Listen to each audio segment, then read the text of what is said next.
What's up, everybody? Welcome to another episode of Your Cousins Are Critics, and this is episode 13, and we are talking about the 1980, I believe it's 87, horror film, Hellraiser, written and directed by Clive Barker, I should say, who also wrote the story for one of my favorite horror movies, Candyman. And and I don't know all the we don't know all the actors. I couldn't name one. Right.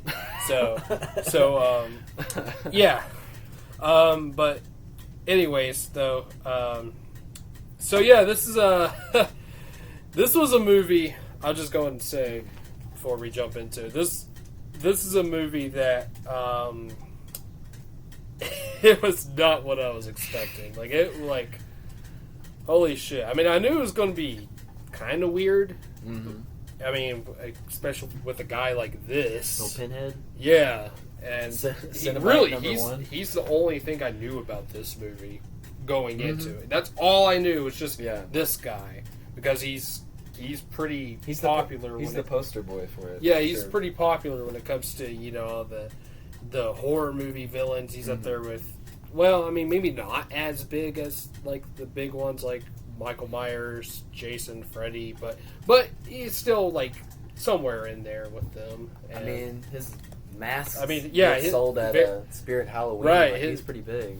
Yeah, right. He's very iconic looking. Mm-hmm. So, but yeah, that's it, though. I knew it had something to do with, a box, too, because I've seen the poster. Actually, my brother and sister-in-law who I live with actually have a poster, a big poster of the famous Hellraiser poster on the wall in our living room. So that's all I knew was just that stuff. But I didn't know what this movie was about really, but I was excited because it's written somewhat. I mean, it is written by the same guy who originally wrote Candyman, which I loved. So I was looking forward to this. This is a weird fucking movie. Yeah, crazy movie, for sure. So, all right. I guess we'll go ahead and jump in. Let's roll through it to the plot. It's about a family. This movie's about a family. It follows a family of Larry, Julia, and Kirsty, the daughter. Julia is the stepmomish kind of whatever, and Larry is kind of the boring normal dad guy. He's kind of uncool. All right. Now Larry has his brother Frank, and Frank's a hot dude. He wears a leather jacket. He's got a switchblade. And he is an extremely sexual person and an extremely violent person.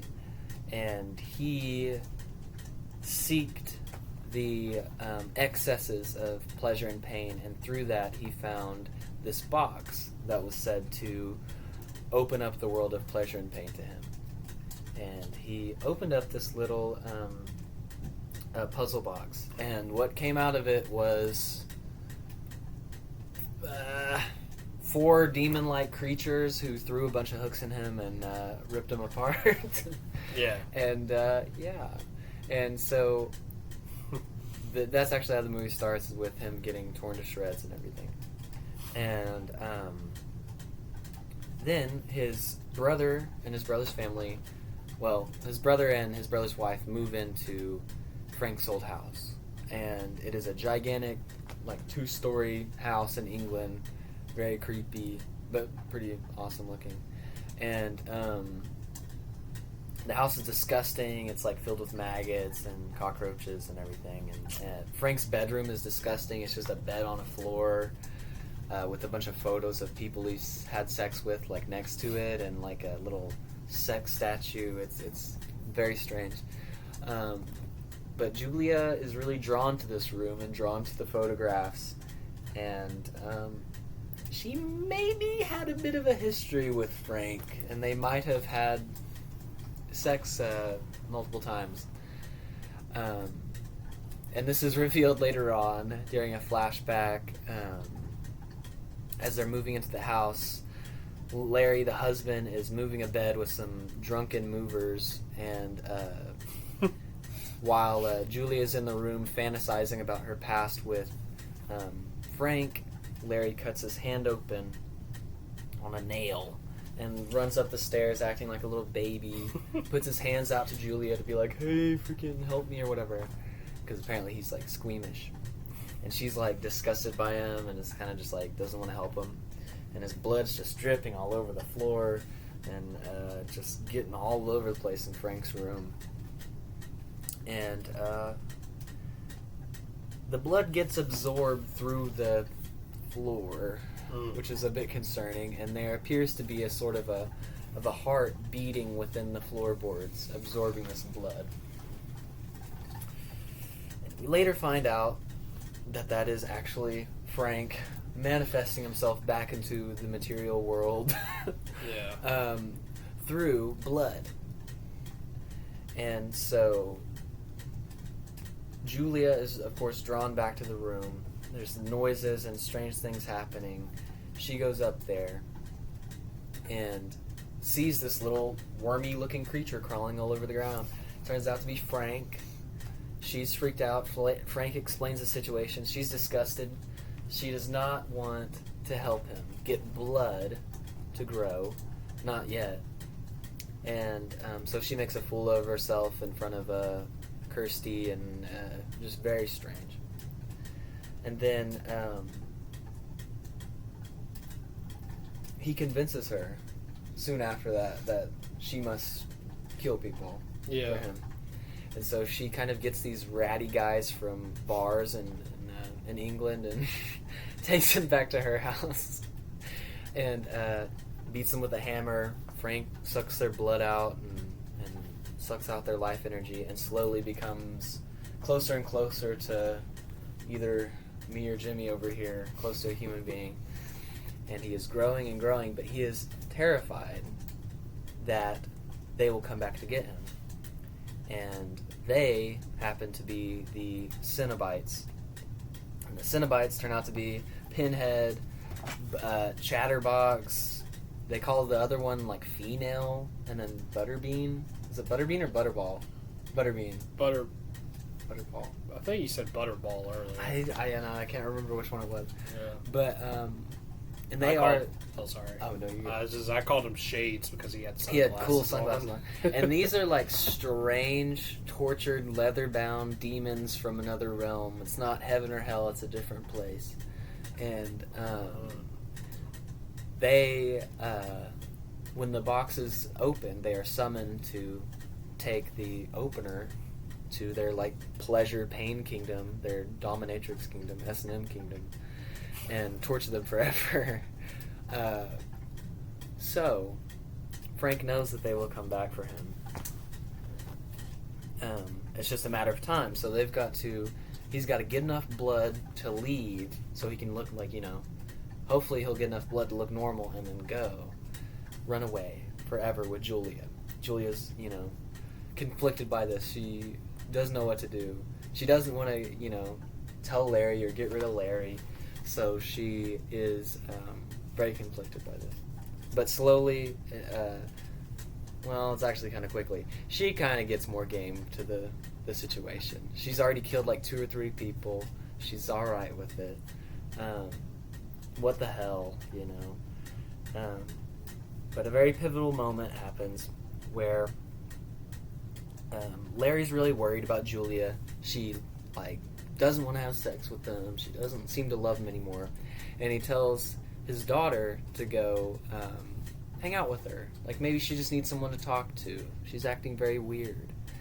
And her daughter goes to the house, but on her way, she sees Julia and some strange, ugly man going into the house together. Very weird. Oh, yeah. And Julia's looking around, makes sure no one sees her, but Kirsty sees her. And she goes in the house. Kirsty goes in. Starts hearing strange noises upstairs. Little does she know that it is Julia and Frank killing this guy and sucking his blood. And then so Frank tells Julia to get the heck out of the room so she doesn't see him sucking blood. So she does. But Kirsty goes up the stairs. Frank notices, lets the dying man reach out his hand to her and grab Kirsty's hand. And Frank yanks them both in there. And it is there where the whole scheme kind of gets fucked up. Frank wants to, like, possibly have sex with his niece. It's very strange. But he definitely wants to, like, suck her blood for sure. And so she gets into a little tussle with Frank, grabs the box. He freaks out because he knows the power that it has and is like, give it back, give it back. She chunks it out the window, breaks the window, and then she's able to escape with the box and run off. She's covered in blood and shit, so obviously she looks strange. She passes out on the street from the horrors that she experienced. And then she wakes up in a hospital. Within this hospital, she fucks with the box and then summons the Cenobites. Now the Cenobites are going to take her back to hell, or their version of hell, and rip her apart.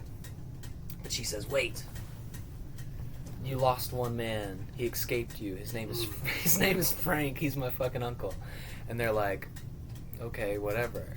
You know, she's like, I'll trade you him for my life. And they say, okay, deal. And they show, she shows the Cenobites where Frank is. She has to go back to her damn fucking dad's house. And she also knows that she has to save her dad because she knows that Frank is going to probably kill her dad. So she finds her dad there. He's all bleeding a little bit on his head, and she's freaking out. She says, what happened? And he says that he killed Frank. Well, that's not true. This is Frank wearing her dad's skin. And there begins a tussle and another sort of fight scene. But right as Frank is about to get the upper hand on Kirsty, Julia comes in and fucking wrestles her as well. Julia gets stabbed with a knife. It's what happens sometimes. And then there's a chase sequence. She runs back up the stairs. And then Frank is back in his old room where he was caught by the Cenobites in the first time. And he is caught yet again where the chains rip him to shreds and take him back to wherever he went before. And then Kirsty has to make a break for it because the Cenobites want some fucking Kirsty. But she uses the box. She's like messing with that puzzle box, and it is taking the Cenobites themselves back to their domain, back to their home. And it is because of her boyfriend, previously unmentioned boyfriend. I forgot his name. I don't remember his name. Yeah, it's not important. He and her escape with the box. They escape the house with the box. And then they go to a sort of homeless encampment where there's little fires, and they throw the box in the fire. And yet another previously unmentioned character, a homeless man of sorts, a very creepy man who has looked at Kirsty the whole movie, has ate a bunch of grasshoppers in front of her. It was very weird. He goes into the fire where the box was thrown, grabs it.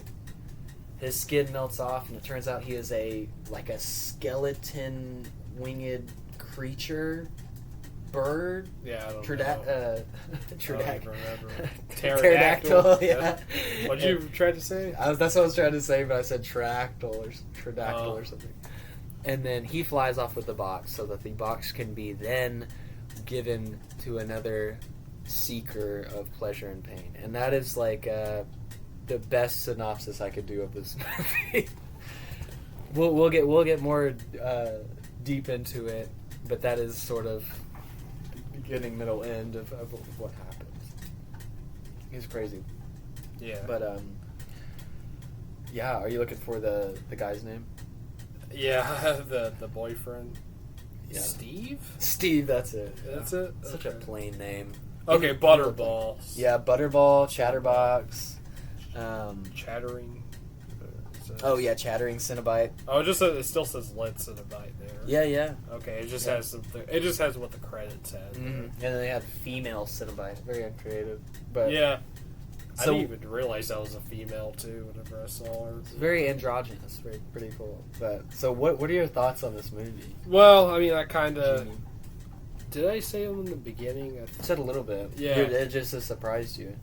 Yeah, it just wasn't what I was expecting. But I enjoyed it for the most part. Actually, no, I did. It's pretty fun. The story is probably, honestly, the best thing about this movie. But no, even as a movie and as a horror movie, I thought it was one of the better. Okay, unpopular opinion right here, hot take. I thought this was a better made horror movie than John Carpenter's Halloween Good job. from 1978. I'm with you. Have you even seen that one? Yes. Oh, you have? Mhm. Okay, I remember last time you said you haven't. Yeah, I watched it like pretty recently. Oh, It was okay. oh, okay. That was a movie where I liked when I very first saw it, but man, I mean, it's been a little while. Actually, the last time I watched it was back in 2020 during the pandemic, but I watched it, I think, on Halloween, or at least close to that. And I was like thinking to myself, I was like, man, this is not really that great of a movie, honestly. Yeah, like, I know what you mean. I mean, Michael Myers is a cool villain and all, but that was about it He's- of what I thought. This might be a terrible comparison, but Halloween's like the Chuck Berry of horror movies because it's like it basically. I do like Chuck Berry. Chuck Berry's great, Yeah. but it built every horror movie from the '80s pretty much copied that movie, and so Right. that's why it's sort of like important and also kind of like not what you might think it is because it was made 50 million times, not only by that series, but the Nightmare on Elm Street, the fucking Jason Voorhees, all that stuff kind of copied from that film. And this is a completely different type of horror movie. Oh, yeah. And this is what I wanted to talk about with you, is like basically that this movie, because of Pinhead, a lot of people might think this is like a slasher movie. Yeah, I mean, when I first heard of this movie, I thought it was because, like I said, Pinhead is, up there with Michael Myers and all of them.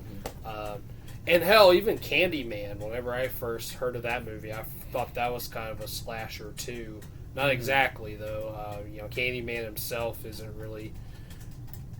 I mean, not like a slasher. Not like a slasher killer, but he is... I don't know how to explain it. But, it's like a different type of... It's a different type of movie, for sure, than Friday the 13th or something. I will say, though, Candyman... Okay, actually, I was going to say he's kind of less intimidating looking than all the others, but then again, now thinking back, Tony Todd's performance, he did make him kind of intimidating. Crazy, but what I mean by that, he does look like a normal guy, though. Yeah. He doesn't look, well, of course, like He that. doesn't have like pins going on. Of course, he looks human, but yeah. Well, Michael Myers is human. He just had a mask, though. But the same like. was. Exactly. Yeah, as the series goes on, it gets a little suspicious. Because I mean, fuck. At the end of that movie, he fell from a fucking house out the window, and you think that he's dead, and then he looks out the window, he's gone, and it's just like, what? Well, it gets worse as the series goes along. I believe there's some voodoo stuff in like the fourth or fifth one, maybe they like bring him back to life with like voodoo and stuff. I don't even have any interest in the sequels except for Season of the Witch, which is a good movie. Which doesn't even have him. Weird ass movie, but very good movie.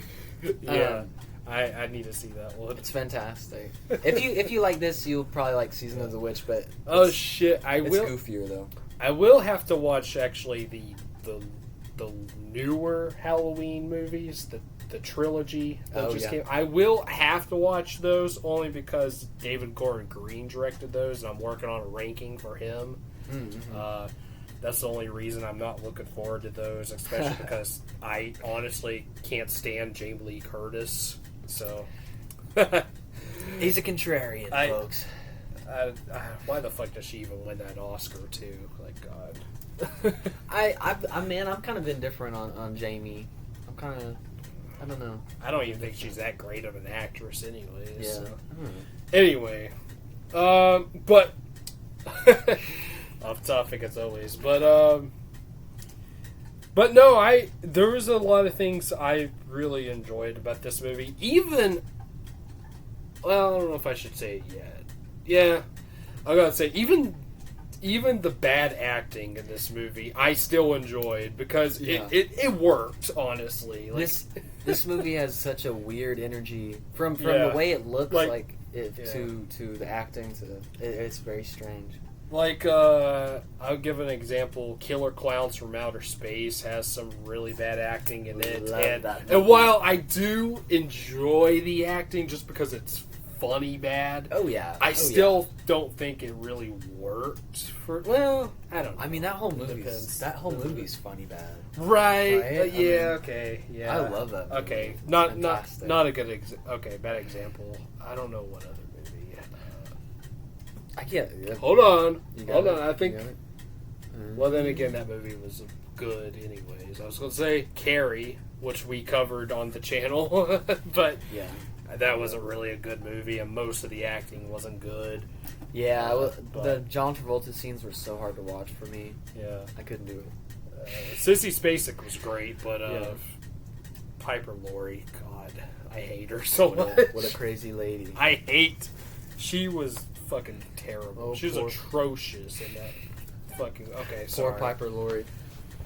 Okay, I'll go watch our review on Carrie if you haven't already, but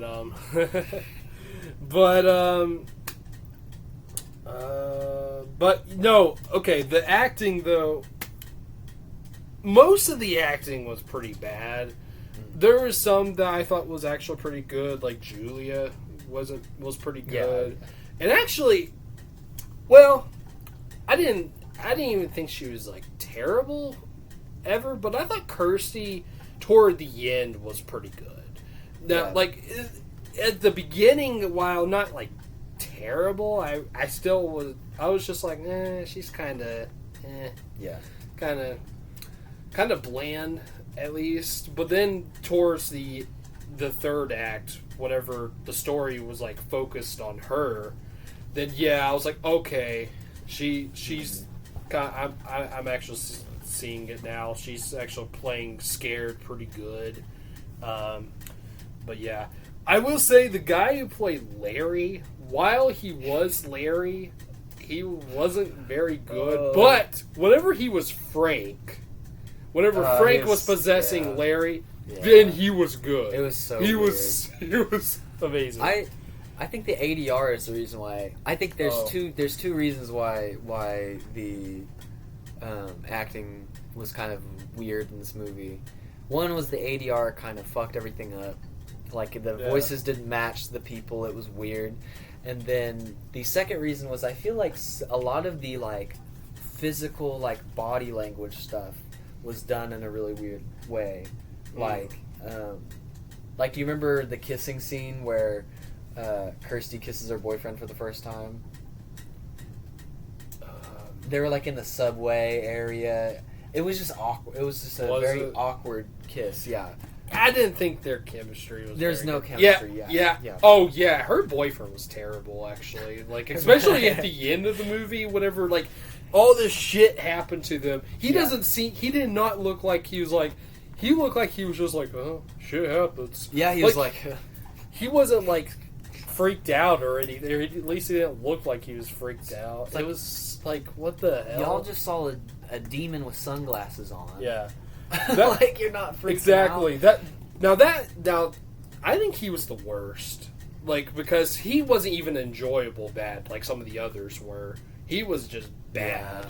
Yeah. Like, I think he was terrible. I think, I like his look, but as an actor, it just didn't work out. He looked kind of, we said he kind of looked like a cross between, like, a young Bill Murray and a young Tom Hanks. Mm-hmm. Like, both from the 80s. The hair in this movie doesn't make any sense. It was all kinds of. Julia had this weird looking mullet. And I was it was like, a high mullet, too. Right? It was high top. Yeah, but okay.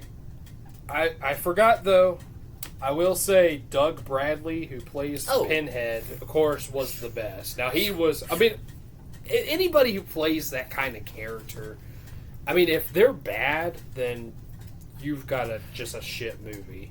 100%. Like even like great example on that Leprechaun, which is not a good movie, but however Warwick Davis makes it amazing. Yeah, he does. Warwick Davis was the best as that Leprechaun. That's true. Yeah, that's true. And even I still like the movie anyways, but I was going to say the original It, Tim Curry, which I still like the movie, but for most people, he's the only reason why that is ever watched.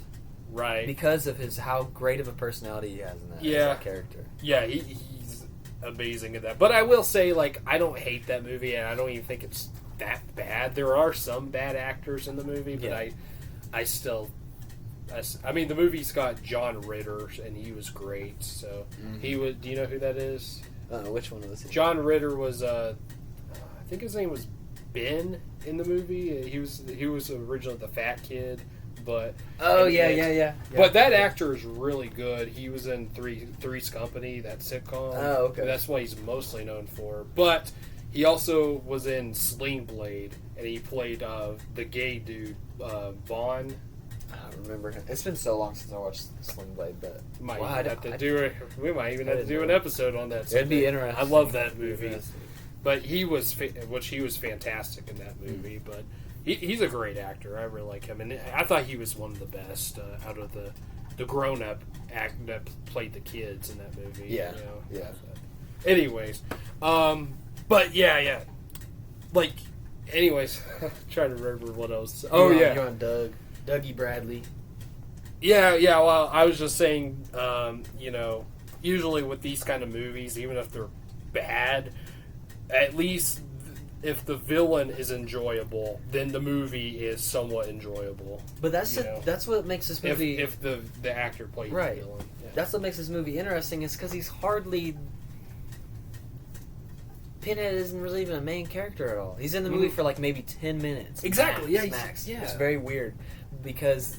And this is what I think a lot of people don't expect of this movie, is that this movie's about Frank and Julia, really. Most of the time. And then... Kirsty, yeah. Which I thought was interesting, because Julia seemed like the main character originally, but then in the third act, all of a sudden it turns to Kirsty, which kind of reminds me of a little bit like Hereditary, where a lot of the movie was, well, I mean, it was kind of focused a lot on in the beginning it was. The little girl. What was her name again? Oh, I don't remember. Fuck, I don't remember. Yeah, but I forgot. Charlie. Yeah, Charlie. Charlie's her name. And then Annie, right? That's Toni Collette's character. Yeah. So Charlie, it kind of focused a little on Charlie and I think I would say Annie in the beginning, and then after Charlie, spoilers, but for that movie, but after Charlie dies, but then it focuses on both, still on Annie, but also Alex Wolff's character. I forgot his name. But and then at the very end, it focuses on Alex Wolff. Yeah, because Toni Collette died. Spoiler. Kind of cuts her head off. Yeah, I gotta say, and that kind of reminded me a bit like I kind of that Hereditary reminded me of this movie a bit, because like when it came down to the changing the main characters, because like I said, Julia was originally, or at least she was the main focus, but then she died, and I actually forgot she died whenever it showed. The very last time it showed her like in the bed with like her face off and stuff. I was like, what happened to her? But then you mentioned about what was it? She got stabbed. Yeah, she was holding Kirsty down, and then Kirsty like kind of moved. Right. And Frank accidentally stabbed Julie. I forgot that even happened whenever I saw her in the bed dead. But sorry. he didn't mind. He like sucked her blood out. He's like, "Oh, I'm sorry," and sucked her blood out. Right. But I have a really bad attention span, so sometimes I just like forget like what happens. Like I remember when we watched Hereditary, well, first of all, I didn't even realize that Annie, spoilers, but I didn't realize that she got possessed after her boyfriend got burned, or her husband, I mean. Oh yeah. And I didn't even realize she got possessed. That's one thing. So I was confused of why she was like on the fucking walls, the ceiling, running around walls on the ceiling. But also, like at the end of the movie, when it was just focused, or after the movie, it was focused on Alex Wolff. During at the end of the movie when it was focused on Alex Wolff, I was like, I already forgot that like about her killing herself, cutting her head off and shit, and I was it even shows her there in the treehouse, bowed down with her head off, too. Yeah. I rewatched that movie since, and I caught all that. So, yeah. But, like, I didn't even... That kind of confused me, too. I didn't know what was going on. But that's just me. I have a bad attention span, and sometimes I just don't realize. Like, for example, the beginning of this movie, I wasn't really... We were eating too. We were eating chicken, and I'm not good when watching at least movies for the first time while eating. like I have to, unless it's a movie that like I don't really want to pay attention to, but usually I can't really eat while watching. But I think I got the gist of it now since you explained it and stuff, and and plus that ending, since the very last scene. I don't know if you said it whenever you were talking about. I kind of alluded to it, but that very last shot was like kind of maybe the first shot or something like that, or at least it was in the beginning. For all intents and purposes, it was the first shot, except it was a different guy. It wasn't Frank buying the box off of this. And I gotta say, hold on, the worst part of this movie is that Asian man's ADR is some of the most racist shit I ever heard. I wouldn't doubt if it wasn't. Like, I forgot about. If it wasn't like a white guy doing the ADR, it was weird. It felt weird. But anyway, yes. So it ended with a different guy trying to buy the box off of this guy. Okay, I do have a question though. Was that a different actor, or was it the same actor? Yeah, it wasn't Frank. It was a completely different guy. He just had a beard and the same hair. It was so dumb. Okay. Another movie that reminded me of where it ends how it begins, but with a different actor. Mother with Jennifer Lawrence. Oh yeah. I don't know if you remember. I don't remember how that one ends. Well, it ended exactly how it begun. I'll just go and I'm not going to say everything, but I'll say it begun with like Jennifer Lawrence waking up out of the bed and she's like, "Honey," and at the end of the movie, which I'll say, I mean, I did spoil other movies. I'm trying to remember exactly what happened exactly, but I'll just go and say Jennifer Lawrence died in the movie, and like, what was it? There was like something like with her heart, and Javier Bardem had. It's still going. I thought it ended for a second. I saw a screen thing, but no, I think it just went black. It does that. I don't know. Was that white originally? No idea. I don't think it was. Never mind. I don't know. Anyways, but Javier Bardem like had her heart and like put it like as like a prized possession because like originally he had something like that was like made out of glass that like and it broke, but he put that there and then the house went back to normal and shit, and then it goes back to the exact same shot in the beginning of what looks like was Jennifer Lawrence in bed, but she turns around and it's some other woman, and she's like, "Honey," this is the exact same thing. But yeah, but that's what that reminded me of. Yeah. Whenever, yeah, that the ending to that. I kind of, I wonder if that was somewhat of a influence from that. I don't know. I do wonder. Especially since it's like different actors too. Yeah.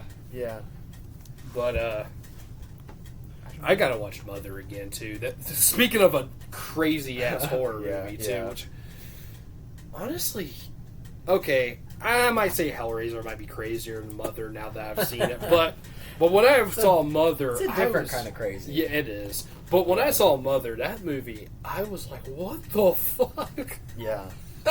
It is crazy. I haven't seen it in a long time. I kind of wish we did a podcast on that, but I went ahead and wanted to watch it by my own. Mm-hmm. But I kind of wish we watched that together. That would have been a lot. It would have been a lot. But I had to look up some stuff about that too after that movie. I think what it was about. I think everyone did. Yeah. I will say that movie is very underrated and underappreciated because a lot of people hate that movie. I think it is too. I think they just don't understand it. Is what I think. They might see it as like, I think there's perceptions of the director that people don't like because I think I've heard he's a jerk, and I think Darren Aronofsky. Yeah, because I think it's a good piece of art, but if he's a jerk, he's a jerk, and you know that sucks. But he's one of my favorite directors, though. Yeah, Black Swan and Requiem for a Dream. Yeah. Saw those. Yeah. He did those. And The Whale is my favorite. His most recent. But, anyways. Hellraiser. Hellraiser. Yeah. Alright, so, let's see. What else? If you don't have anything, I've got a lot to say about the visuals, my boy. The visuals? Yeah, this is why this movie is, okay. Because you've got these fucking demons, leather bound, fucking S&M, fucking sexy guys. Okay, it is. The demons are sexy. Oh yeah, are you kidding me? Pleasure and pain. I'm gonna give it to you all. It's crazy. Now I've got to talk about Clive Barker, and I think that will explain why this movie is special. It's because he's an author. Okay. And there's a whole nother world in this movie that gets explored in the second one. I'm going to go ahead and spoil that for you. They go into the other world. Okay. Where like, the Cenobites live. Mm-hmm. Okay? But, yeah, dude. These leather bound... sorry, but I thought you said you didn't see this. I got to watch, 25 minutes, and then my fucking... The DVD skipping. Oh, right, okay. It ended on a dude's face in a really funny way. That part was funny, but it sucked. I couldn't watch any more of it. But, yeah, this movie's visuals, you can see how it inspired, things like Silent Hill 1 and 2 and 3. The whole, metal... This movie's not very rusty, but it gave me some rusty energy. Up in the decrepit Frank's room, looks like it's right out of Silent Hill 2. It was just so beautiful. And then the flower on the TV, do you remember that weird transition with the flower blooming out of Frank's I do remember that, body? Which I thought looked great. It was beautiful. Too. It was kind of insane. Yeah, I will say man, the shots there's some really cool shots in this movie. There was a lot of cool shots with Julia that I with her face looking kind of weird but still cool. Yeah. And I don't know, some really cool shots with her. I think even some with Kirsty as well, but yeah, the flowers, that was awesome looking. It was crazy. It looked a lot different than anything else. It was this movie's pretty dreamlike in a very weird way. Okay, I will say the effects are they have all kinds of different effects. Because for one thing, you have that really cool looking flower blooming, which didn't really exactly look like it could have been in this movie. Yeah. But you also have this fucking Ghostbusters looking glowing shit also with the walls, and I'm like what? The when the Cenobites disappear and stuff, that is some of the cheesiest effects. Oh yeah. Or with when she's holding the box and it gets all electrical or whatever, and this blue light, it looks terrible. But the practical effects, especially like Frank, looks fucking crazy good to me. What was it? Frank, like how he grew from the ground and shit. Do you remember? Oh yeah. And like how he just his evolution. Like he started as like a gross little worm. Yeah. Guy, and then slowly became more human. His effects looked perfect. Well, it's all practical. Yeah. I mean, I know, of course, of course, it's like makeup and shit, but yeah, it was just crazy. So, like sometimes you could see that they were just playing the film in reverse to get this sort of like grouping up effect, like a body coming together as one.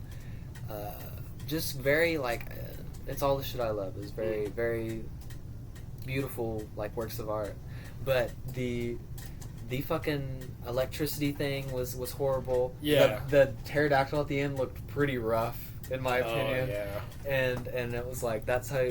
And those were like the climactic points. And also the wall monster was kind of hit or miss at some angles. Remember that big, I think I know what like, you're talking chasing about. monster? Yeah. The top of it, where it was just like a gross, like kind of penis-like tail, was scary. The bottom half with the face was kind of funny. That kind of looked like it could have. Some of it kind of looked like it could have been like stop motion too, maybe. Yeah. Like it kind of reminded me of like the Terminator in the first Terminator movie, yeah, whenever he's yeah. just the exoskeleton, Yep. which is the only thing that looks dated in that movie. Yeah. But that honestly is not really that terrifying. It looks kind of funny, just the way it moves. Yeah. But Yeah. but that's the only thing about that movie. Also, I just real quick, I do want to say also, Candyman had some really good effects in that movie. But there was there was actually one shot where, if you look closely, you could see a wire on Tony Todd whenever he like goes out the window. Oh yeah, So, I love that. I love that so much. Yeah, but there was something else I wanted to say. Unless you have anything else. Man, I would just say that this movie had. The actual whenever they were making like human creatures or putting makeup on human beings, it looked fantastic. That's exactly what I was going to say. The makeup department did a great job. Yeah, on this like movie. I mean, of course, Pinhead looks great, but the others too. Frank, whenever he was in whenever he's like covered in red, whenever he's getting close to human. Yeah. But he stays. That dumbass is wearing clothes and he's like bleeding through the clothes. Yeah. He's like wearing suits, but like, and he's wearing white shirts and his blood's just covered. It's a beautiful image, but it is very funny. Yeah, it's very funny. Like, I don't know, this movie, it's kind of almost a mess, but at the same time also well made too. Because there's a lot of really good things, well done stuff that they did in this movie, but there's also a lot of stuff that wasn't great and didn't age well either. Oh yeah, but so it's kind of a mix. It's like very confusing the way 100% when it comes to the filmmaking aspect. 100%, and I mean like Clive Barker is a very interesting. He's a hit or miss guy. Like he's kind of divisive. I don't know anything about him. And really. He's like made a few video games that suck. Really? He's made many movies that kind of suck. He's done books that mostly people like. How's Nightbreed? I've heard of that. I think people hate that movie. I think really? People, Or am I thinking about? Oh no, I am thinking about Nightbreed. I think. Yeah. Oh yeah, people don't like that movie. Oh, they don't. Or not, or they think it's cheesy or kind of culty. Lord of Illusions. Do you know that one? I think he kind of just went. He hasn't directed a whole lot of movies. No, he hasn't. I think he's more of he does like a little bit of everything. Right. I like him as a person, or as much as I know about him. Like in his interviews and things, I find him very interesting. But he. He's only directed 3 movies. Yeah. Yeah, he's mostly. I think he's mostly seen as more of a horror author. Yeah. He's wrote a lot of movies. He's a very creative guy, like especially like this stuff. Okay, he was executive producer on Candyman. Yeah. And based on Barker's true story. Because the deal with Candyman is that his original story took place in England. It had nothing to do with. Oh, really? It had nothing to do with like I think. Is he slavery in America? Okay, he's English. Yeah, okay. he's a British guy. Gotcha. And he's a British gay man who I assume, like, based on this movie and based on everything else this guy's done, is into some funky sex stuff, which is very cool. And it explains so much about this movie because this movie is horny in such a weird way. Everybody in this, I think we said this a few times, everybody in this movie is a creep. Like, most everybody. Yeah, Kirsty, not really. Kirsty and her boyfriend. Your boyfriend's not creepy. He's fine. Yeah. But Just everyone not a else, good actor. everyone else, 100% creepy. Crazy. Yeah. Crazy. Yeah, Julia was a bit creepy, and Larry was very creepy, and Frank especially, but... Frank is just, he's a different guy. To the point where, like, Pinhead and the other aren't really that creepy. I mean, sure, they look creepy, but they're not really, like, creepy compared to the humans. Yeah, they say, hey, you opened a box, you summoned me, I'm about to throw some hooks in you, and we're about to have a good and bad time. It's a consensual. That's the thing about the Cenobites. They're kind of consensual. Cenobites, yeah. In that, like, you have to open this box and choose to see them. So it's very interesting. Frank is very rapey. Frank is not a very wholesome guy. I actually even asked you, too, while we were watching this. I was like, it was whenever he was in Larry's body, but he was, like, saying, come to daddy. I was, like, asking if he, like, abused her in the past. Man, I think knowing Clive, he probably wanted you to think that, but at the very least, he probably wanted to let you know that Frank would do that. Yeah. Like, he might not have done it. He might not have had the chance to do it, but he's willing to do it now. So, like, he was definitely trying to show that Frank is a scummy scum. And, and even there was, like, the dad and the daughter kissed each other on the lips. It was weird. It, it was easy to miss. It was whenever they were, like, moving stuff and the movers were there. And they're like, Daddy! And then they did like this. They said, just kiss each other on the lips like a peck. Huh. Some people do that. Remember. Some people do that with their family, but it's kind of weird. But I don't know if that meant, like, that didn't mean that, like, her dad was a creep, but it added a creepy factor for me, at least. Yeah. So, yeah, like, literally... everybody in this movie. The movers were creepy. The men that Julia was taking home were so creepy. Oh, yeah. Like that one bastard who was like kind of like, ugh. I don't even know which one you're talking about. But... he was basically like up on her, kissing her, and she was uncomfortable, and he was like, what? You can't back out now. Like, what are you going to do, you know? It was basically like, you got to have sex with me, you know? Yeah, it was so gross, so creepy. Makes me not want to go to England. There's a bunch of weird energy there. Yeah. The music was, like, also very creepy. Very well done, of course, but it was very creepy. And not of the time. That another interesting thing about it. Like, just as this is not a slasher movie, the soundtrack is not done with synthesizers, which I love. Which Candyman was. Mm-hmm. Or even, like, I'm thinking, like, this movie to me looks more like something akin to, like, John Carpenter kind of, like, era stuff. Right. John Carpenter's stuff is all synthesizers, of course. It's all him and I think a few other people making music. And this has a full, like, orchestra kind of vibe to it. And it's very interesting. And it is very creepy. I honestly never really noticed it until you mentioned it. Yeah. I mean, watching it and hearing it, I was like, what? I was like, Jesus. like, yeah. Like, of course... I don't know. It might even make some of the scenes even more creepy, but yeah. But yeah, the music was very well done. Mm-hmm. I didn't love the editing a lot of the time. Sometimes it was alright, but I don't know. There was a bunch of stuff that was like kind of caught me off guard. It wasn't the best. But, I saw the purpose in some of it. But sometimes you could tell that they were just working with what they had, and it just didn't have the best flow to it at times. But it was definitely hit or miss. Yeah, I think.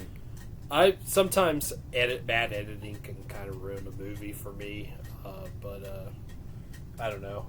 I did recently watch Mrs. Peregrine's Home for Particular Children, a Tim Burton movie. Very underrated, by the way. But that movie didn't have the best editing, but I did kind of like put that aside because I still really liked the story and the characters and whatnot. It's a good book. That's why I really liked that movie, because of the story, the characters, and then the world too. Which also is a reason why I really like Harry Potter too, because of the characters in the world. Yeah. But those movies are very flawed though. But yeah, and if you are very known. God damn it. No outtakes either.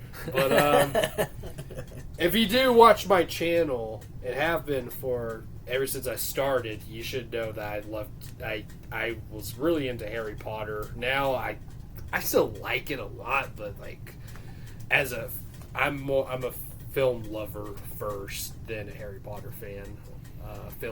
Movie fan first. So, but I'm a Hellraiser head first. Right. Lover second. But anyway, so this movie, I will say some of the stuff was actually done even better than, say, Harry Potter, which I know is not a great, of course, not comparable because they're two different things, but still, just saying this movie is just kind of hit or miss on the filmmaking aspect and whatnot. But yeah. Yeah, I'm trying to think of what else to say. It is a very strange thing. This is the type of horror movie that I really enjoy. I do like sort of oddly.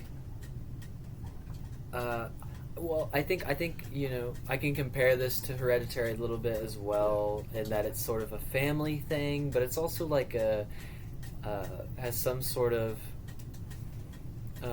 occult aspect to it, and this one specifically is all about pleasure and pain, and I find that stuff pretty entertaining. And I think I like a lot of horror media of all stripes, like video games, TV, movies that involve the sort of sexual element.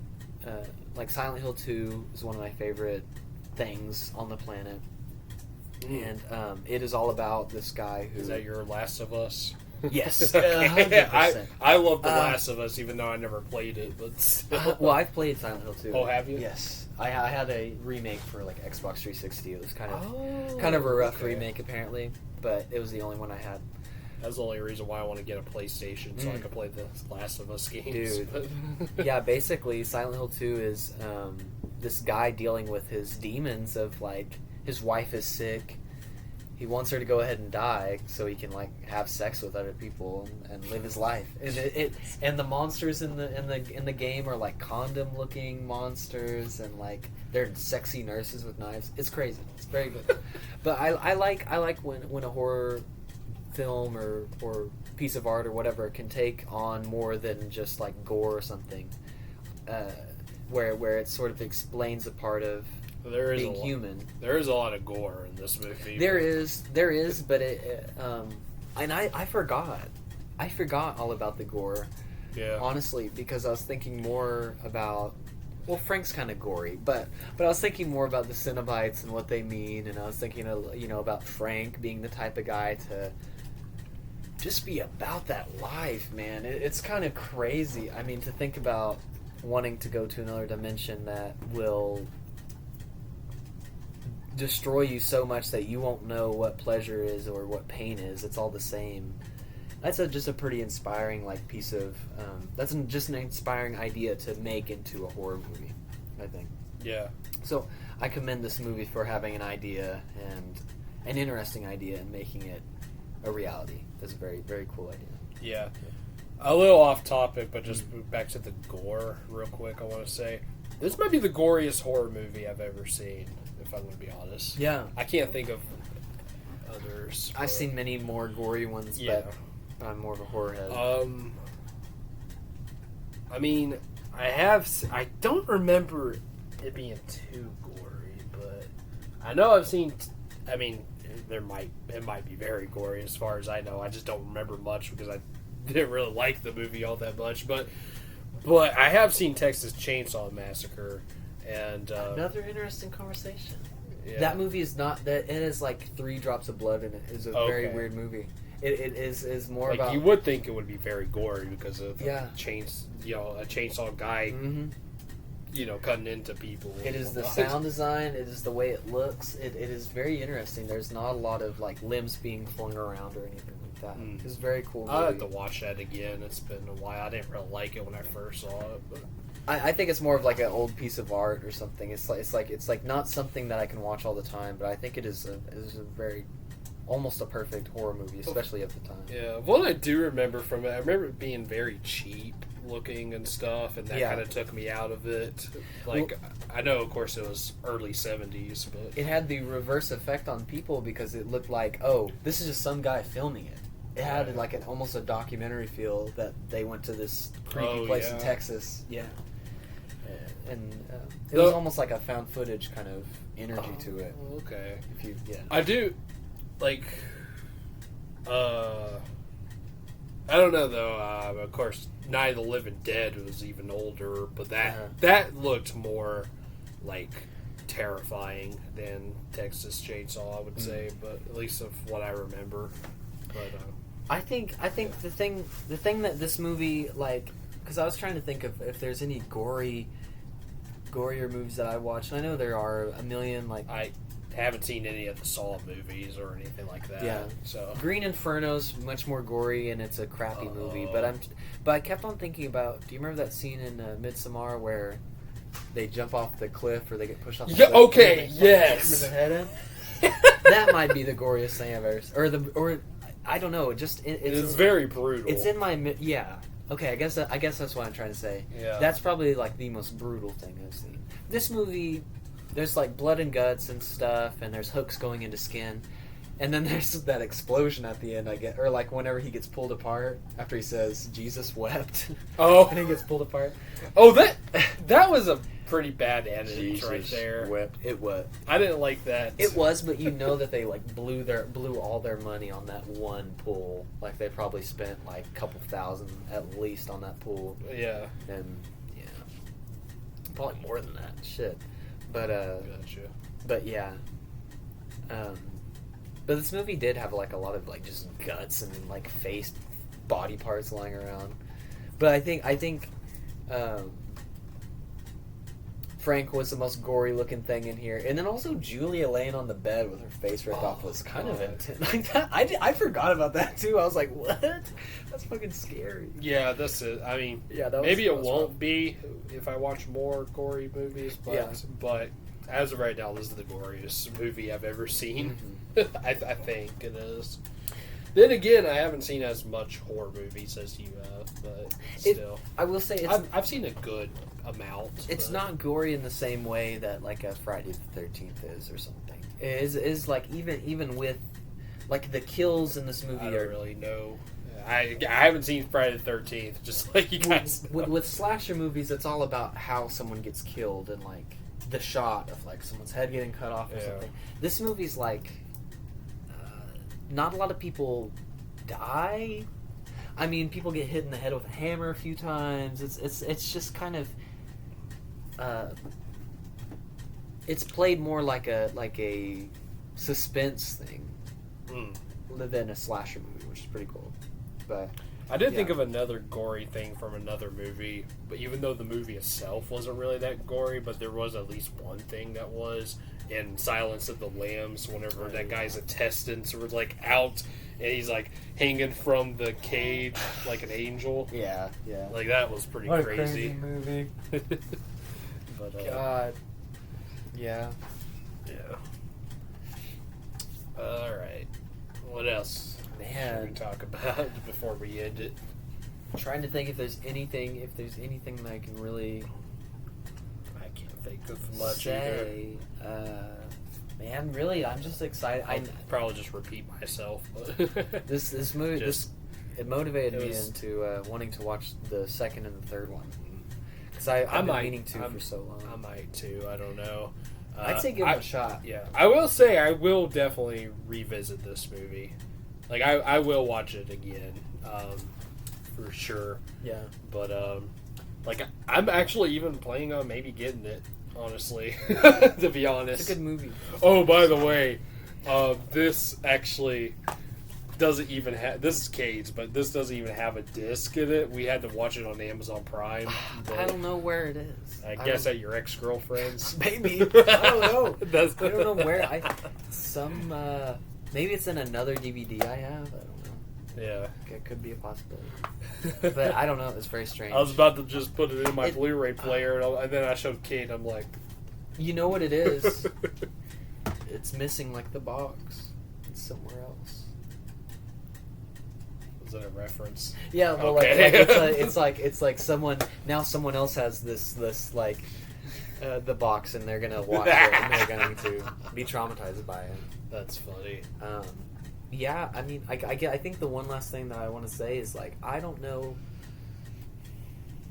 how, and I guess it's just a matter of, like, shooting on film or something, or, like, lighting things, but there are some scenes in this movie where, like, there's just such a weird glow.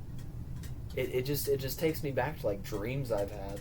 You know what I mean? Like you know how dreams look, and you're like, whoa, this kind of looks a little weird or whatever. I know, I just thought of something.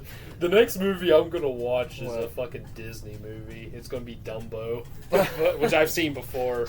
I saw the Tim Burton Dumbo just recently, but I'm going to start doing a Disney ranking, and I just remembered that, yeah, Dumbo was the next movie I was going to watch, but that's just a funny thing to watch after this. Yeah. I watched a crazy horror movie, now I'm going to watch Dumbo. True that, man. I guess my ending. Oh, go ahead. Oh wait, no. Okay, I was about to say the Tim Burton Dumbo was actually the last one I watched before this, but actually no, it wasn't. I watched Year One also, which really? That's kind of a weird thing too. That Year One, weird. Hellraiser, and Dumbo. Great trilogy right there. There it is. Exactly. I guess I'll say like my ending thought on this is that there's such an energy in this movie. Like it has its faults, of course, but it almost doesn't matter because the faults go with the movie. It meshes in a weird way for me. Like I think this movie is such a piece of art. It captured an energy, and it can be seen forever and ever. Like you know, I hope that I can make a piece of art that is this cohesive. I guess, you know, it might be a bad piece of art, but at least it goes with itself. And so I think this movie is fantastic. It's always been one of my favorites since I've watched it. Like if you were to make a movie, would it be like this? Well, I guess I mean like even like a song or something. Like this movie has an essence in it, a beautiful artistic essence that could be in a painting or in a book or in a song. And I just hope that, and even if I did make a movie, I would hope to have a strong essence like this movie. Yeah. In it, a real dreamlike, fantastical quality. I always love that. And so, yeah, that's how I feel about this movie. Yeah. I mean, I want to make movies sometime, but, like, if I was to make a horror movie, it would be, like, crazy and weird, but it wouldn't be like Hellraiser. It would be more like Midsommar, probably. But that's the kind I really liked. Like Midsommar, when I saw that, I was like, holy shit, I love this so much. Yeah. Just because it just bad shit. Is it bad shit or bad shit? Bad shit crazy. Yeah. Insanity. It is. And I need to watch that movie sometime again. Yeah. Yeah, I remember we were going to do an episode on that, but then I was just like, I want to watch it on my own. Fair enough. Yeah. But, yeah, I don't know what else to say. I might just repeat myself again real quick, but go ahead. Yeah, just a very mixed movie, but overall I still enjoyed it. I still again. I would definitely rewatch this again. And yeah, honestly, I do. I mean, definitely not one of the best movies in general that I've seen. Yeah. But it is honestly one of the best horror movies I've seen. Like, maybe top 10. Oh yeah, perhaps. Let's go. Yeah. I mean, I still like other like Midsommar or whatnot better, but of course it's different. But Yeah. yeah. But yeah, I did. I had a good time with this. I mean, I guess a good time, a weird time with it. Yeah. But still, like, yeah, maybe I don't hate horror as much as I thought I did. I told you you were reacting to stereotypes that you have seen, because like I said, I enjoyed this more, and I enjoyed the original Halloween. So there's so much horror that I hate, and I'm a big horror fan. So it's like, but the stuff I like is like,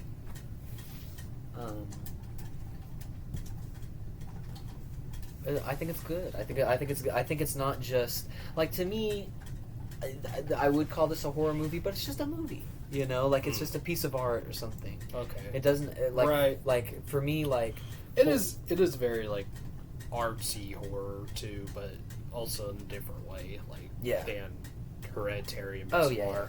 But like I would say that, like, or Mother. Yeah. Like horror as a genre,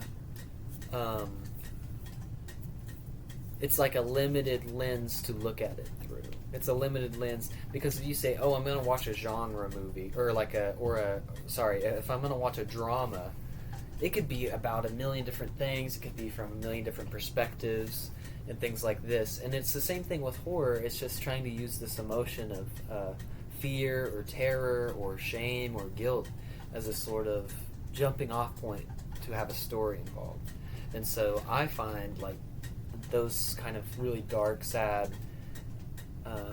emotions to be interesting, and I find it even more interesting if some dude can have like a million pins in his head and be like, you know, dragging people to his pleasure pit. Yeah, I find that more interesting than say maybe a more normal kind of movie sometimes. You know, I just prefer extreme visuals and maybe unusual visuals than maybe normal ones. And I think that's why I like horror. Is the creativity involved in the visuals? If they don't have good visuals, then it's not a horror movie to me. It's just or they failed to make a good horror movie. Gotcha. I understand. Me, on the other hand, I would rather watch something like Perks of Being a Wallflower, but best horror movie ever. It does actually have Tom Savini in it. Hey. Tom Savini. Tom Savini is in a coming-of-age movie, Perks of Being a Wallflower. That is so weird. Another weird thing, you know Malcolm McDowell from... I sure do. Yeah, yep. Clockwork Orange? Yeah. He was the principal in Easy A, the Emma Stone movie. I kind of... Yeah, alright. That's even weirder, right? That's pretty weird. Than Tom Savini and Perks of Being a Wallflower. Tom Savini. God. You gotta watch that movie just for that alone. Yeah, that's true. Oh my god, that's Tom Savini. But yeah, man. I'm kind of dreading getting into the rankings, to be honest with you. I'm trying to figure out what I'm gonna do. Oh, ratings? Ratings, yeah, okay. Yeah, rating. Well, alright. I guess I said all I would say. Okay. I'll say mine first. Right. Yeah, since this was my first time watching. 8. 8 out of 10. Wow. I feel like a lot of... Yeah, I'm actually surprised. I thought at least maybe a 7. But, yeah.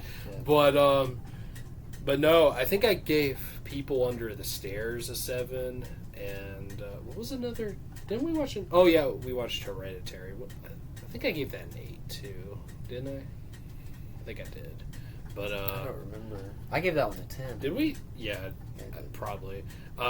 Did we watch any other horror movies? I forgot now. I don't think so. I don't know. I don't think so. Okay. But Speaking of, the next movie I'm going to have you choose between two of them. One of them is a horror movie, but also I'll reveal those in a minute. But yeah. Anyways, 8 out of 10. I know I'm surprised I gave it that much, but I was thinking, I was like, yeah, I actually enjoyed this. Not as much as Candyman, which kind of different, but still.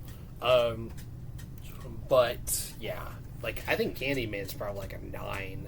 I think I gave that an 8 whenever I first reviewed it, but now it's like a 9. Anyways, but yeah, 8 out of 10. You, man, listen, my heart, like my biased heart, wants to give this a 10 because I know how much I care about this movie, right? And I know how much I respect Clive Barker and everything. I mean, but I feel like you need to I think it's a 9. Okay. I think it's a 9 because there is if I'm wanting, I mean, it's just I can't group this with Hereditary. Yeah. Like I go ahead and get the other movies out real quick while you're. I can't group it with it. I love this movie 110%, but I think it's a 9. I think it scratches a big itch I have, but not the biggest one. Okay, so it's a 9. A 9. It's a 9. Okay. It's a 9. All right. Does that go with The People Under the Stairs? I think I gave that a 9. I don't even remember. Or an 8. I don't remember. But I love that movie too. Yeah. Yeah, I like this better than People Under the Stairs, which is a different kind of horror movie. But I enjoyed that one, but I don't know. I thought this was better, but yeah. But all right, 8 and 9. So yeah, there it is. There's sorry for the. Oh my God, we're already past 10 minutes. 111. That's crazy. But yeah. So there it is. Our episode of Hellraiser for Cousins or Critics.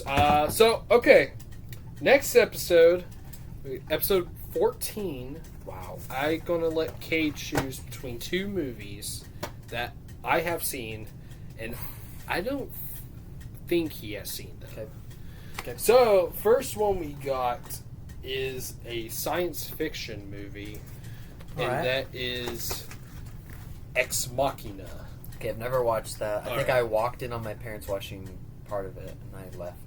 Oh yeah. Okay, interesting. We need some science fiction in this podcast zone. I don't think we have we? I don't think so. And I enjoy science fiction. I think it's really rock and roll. All right, Ex Machina, or Doctor Sleep, which is the sequel to the underrated sequel to The Shining. So, holy shit. And whichever one you don't choose, we'll just do that soon. Okay. Maybe not after. Maybe you can pick a movie, but after that. I think I've got to watch Doctor Sleep. Sleep? I haven't watched it, and I think it's been a good while since I've seen it. I assume I will have a lot to say about it because I'm kind of I'm worried because I know you enjoy it. I do. I don't really have any issues, but I know it's not a perfect movie. Yeah. But I still really liked it a lot. Yeah. But yeah, okay, cool. I'm very curious to see. You do like Ewan McGregor. I love him. Yeah, he's great in this too. I'm just so curious because it's like, okay, it's a Shining sequel, right? Yes. That's tough. Yeah. That's tough to do. Oh yeah, I understand, especially since it was like 30 odd years afterwards. Yeah. But we'll just have to see. Yeah, let's see what's up. I'm just. I hope. Yeah, it's good. Oh wait a minute, we did actually watch another horror movie that I showed you, and that was Last Night Soho. Yeah. Yeah, this is a horror movie that I have seen and he hasn't, so we'll see. That's the thing. If this movie, you might. I think you might like this better than that one at least. If this is good visually, I will enjoy it. I think it is, but I don't know how you'll feel about it. Okay. Because like Last Night in Soho the reason why it wasn't a cool movie to me was because I didn't like its visuals. Yeah. And so, and not like, I mean, the shots were fine, but mainly like the ghosts were not interesting to me. Oh yeah. So anyway, not to rehash that, but so this just watch that episode. If this has good visuals, then okay, rock and roll. All right, sweet. I was kind of hoping you was a Ex Machina just because I want to watch it again because I've only seen it once, but yeah, it's I cool. want to watch that movie too because I've never watched it. It's really good, but yeah. Okay, Doctor Sleep. That will be the next next movie we will do. So look out for that. Hopefully sometime soon. Right. All right. So if you made it this far, which I hope you did, because this is long as fuck. Yeah. This might be our longest. Which is crazy. Yeah. Hellraiser is only 15 minutes longer than or no, I think it's only 18 minutes longer than where we are right now. It's like 118 minutes. Oh, yeah. So it's like an hour and 33, I think. Okay. So, yeah. Wow, we're creeping up. That's crazy. Yeah. All right. So, if you made it this far, thank you very much. So please like, subscribe, comment, and hit the bell. One more thing I just want to say. Sorry if the lighting doesn't look good. We're in hell. We started this. I think it was a little light, but now it's dark. It's actually 9 o'clock now. In the PM, yeah. But anyways, just sorry about that. I have a shitty camera, but yeah. Anyways, but yeah, we'll see you later. All right. Bye. Peace. Bye.